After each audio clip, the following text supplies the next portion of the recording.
You fold it like this. Like this? Yeah, you got it.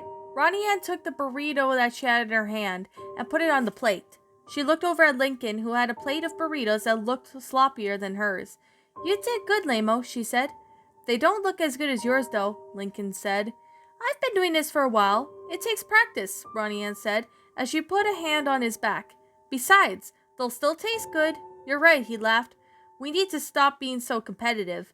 She playfully punched his arm. That's not gonna happen. Are you Dinos done with these? Rosa asked as she walked over to them. Yes, ma'am, they both said. She picked up Lincoln's plate. Lincoln, these are great, she said. You'll get the hang of it soon enough. What about mine? Ronnie Ann asked. Rosa looked at Ronnie Ann. You're always perfect, but you've had more practice, she said. She grabbed another plate and then headed towards the dining room. Ronnie Ann and Lincoln stuck their tongues out at each other. Told you mine were better, Ronnie Ann said. Lincoln shook his head. Hey, Minja. Ronnie Ann then looked over to see her mother. When do you think your brother and Lori will be back?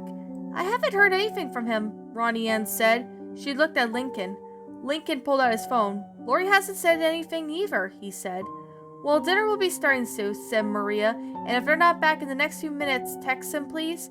Sure thing, Mom, Ronnie Ann said. Do you think they'll have enough time to play around a game of video games before dinner? Lincoln asked. Ronnie put her finger to her chin. Yeah, there's no telling when those lovebirds will be back, she said. They ran out of the kitchen, they headed down the hall towards Ronnie Ann's room, and they ran past Carlos, who was reading a book.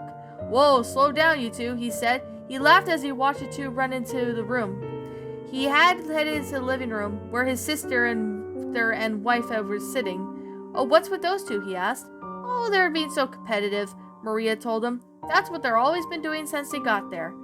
I think it's a good thing that Ronnie Ann has a friend like Lincoln, Freda said. He has helped her come out of her shell, at the least. Maria nodded. That's true, she said. I like Lincoln. Ronnie Ann had changed a lot since she and Lincoln became friends. It was true that she used to bully him, but they had learned to get past it, and now they were great best of friends.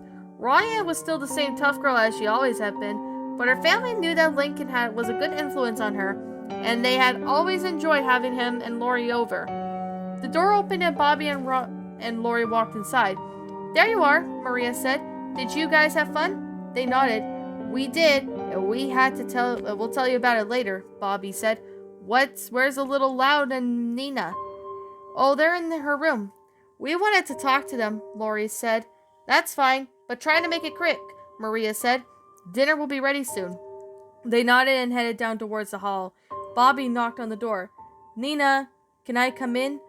Ronnie Ann paused the game, and then she got up to answer the door. Oh yeah, hey, come in, she said as she opened the door.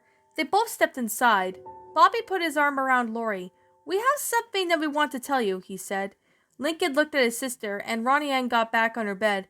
Is everything okay, she asked. Oh yes, it's more than fine, Lori said. Or it will be. Lincoln smiled, as he had a feeling that they knew what they were about to say.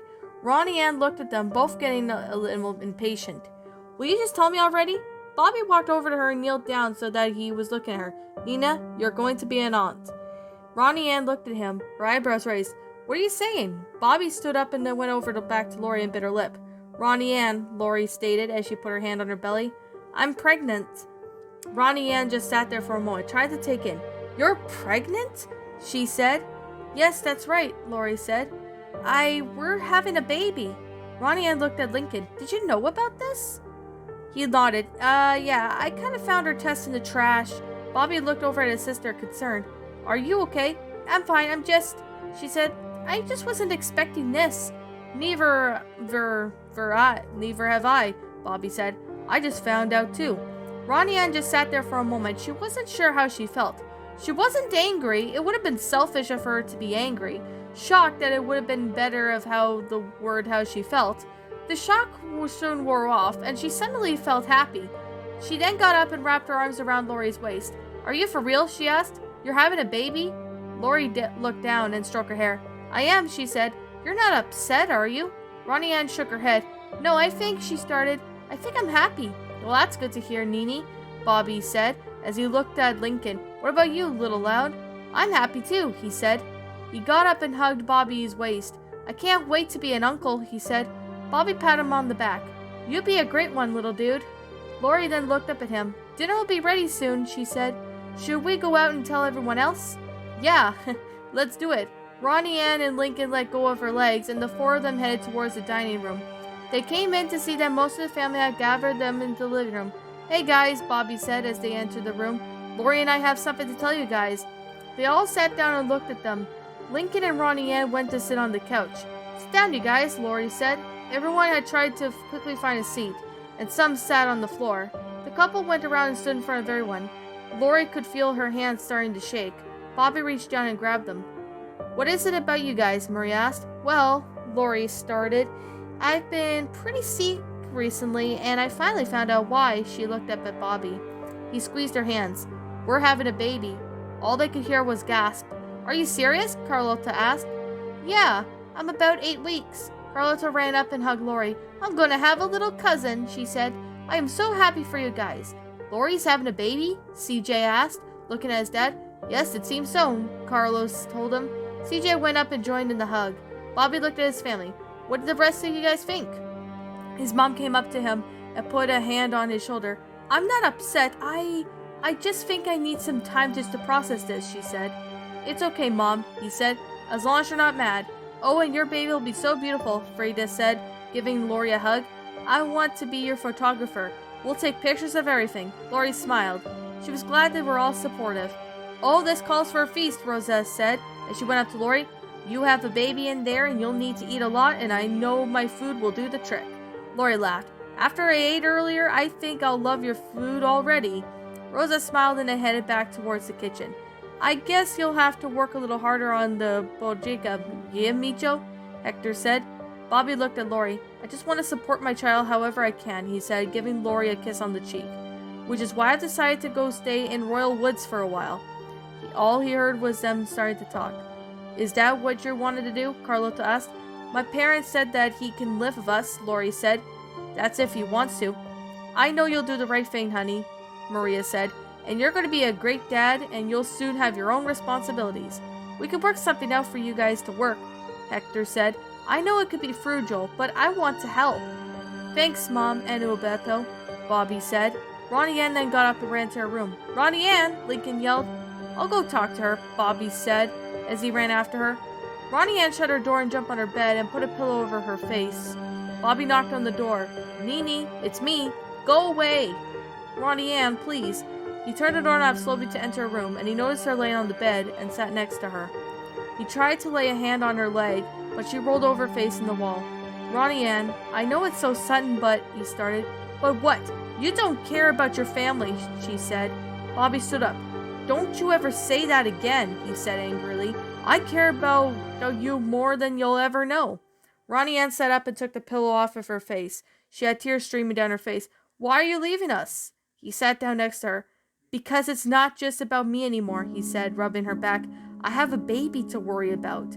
"I've already lost my dad. I don't want to lose my brother too," she said as she crawled into Bobby's lap. He could feel his shirt becoming wet with her tears. "You're not losing me, Nini," he said softly, rubbing her hair. "I'll be back." "Really?" she asked, wiping her tears. "Yes, Alberto and I are going to work something out where I can still work here at the bodega," he said, "and I will talk to Lori's parents too. No matter what happens," he hugged her tight, "I will always be there." He kissed her head. She then put her arm around him and she snuggled into him. This was going to be different. "I know it will be, but think of it like this," he said. "In a few months, you'll have a little niece or nephew to look after. And you'll get to see Lincoln more often," he said. "And I know you really like him." "I don't like him like that," she said. He laughed. Of course you do. I love you, Nini." "I love you too, Bobby." "Should we go eat now?" he asked. "Alberto says she's gonna have a fit." "Yeah, I'm starved." They got up and headed towards the dining room, where they saw the rest of the family staring at them. They smiled at each other and then at the family. "Are we eating or what?" Ronnie Ann asked. The weekend came and went, and it was time for Lori and Lincoln to return to Royal Woods, this time with Bobby. They decided for now that he wouldn't be staying permanently. He would stay with the Louds for a couple weeks at a time, then go to the city for a couple weeks to work. And once Lori got farther along with her pregnancy, he would have to move in with them. Right now, all he cared about was being there for the child and for the love of his life. They stood right there in the stoop of the Cascades Bodegra. They were about to say in their goodbyes. Lori hugged Carlotta. You'll have to let me plan your baby shower, Carlotta said. I could find the totes for you and a cute dress too. Thanks, Carlotta, Lori said. Maybe you and Linny could plan it together. She is good with parties. Thanks for the food, Miss Cascade, Lincoln said as he was holding a huge plate of food. I'm sure my sisters will love it. Take care, Mijito, Rosa said, pinching his cheek. He felt his cheeks heat up, but he put on a cheeky smile, and he put his plate of food in the car and walked over to Ronnie Ann. I guess this is goodbye again, he said. Yeah, I guess it is, she said. I'll miss you, Lamo. I'll miss you too, Lincoln said. He then felt his heart begin to race. Before he knew it that he was doing, he gave her a quick kiss on the cheek. They both felt their faces turn red, and Ronnie Ann rubbed her cheek, and Lincoln rubbed his neck. I have to go now, he said. Bye-bye, Ronnie Ann. What was that about, Bobby asked. Nothing, Ronnie Ann stuttered. Bobby chuckled. If you say so. He said he was getting down to her level. He held his arms open. Come on. She accepted his hug and wrapped her arms around him. I'll miss you so much, she said. I'll miss you too, he said. But remember, this is not goodbye. I'll see you later, they said together. He kissed her head. See you later, Nini. He then stood up and went over to his mom. He wasn't surprised that she didn't cry. She didn't cry about a lot of things. Instead, she would smile because she was happier than sad. They didn't speak. He just hugged her neck and she hugged him back. I love you, Mom, he said. I love you, Mijito, she said.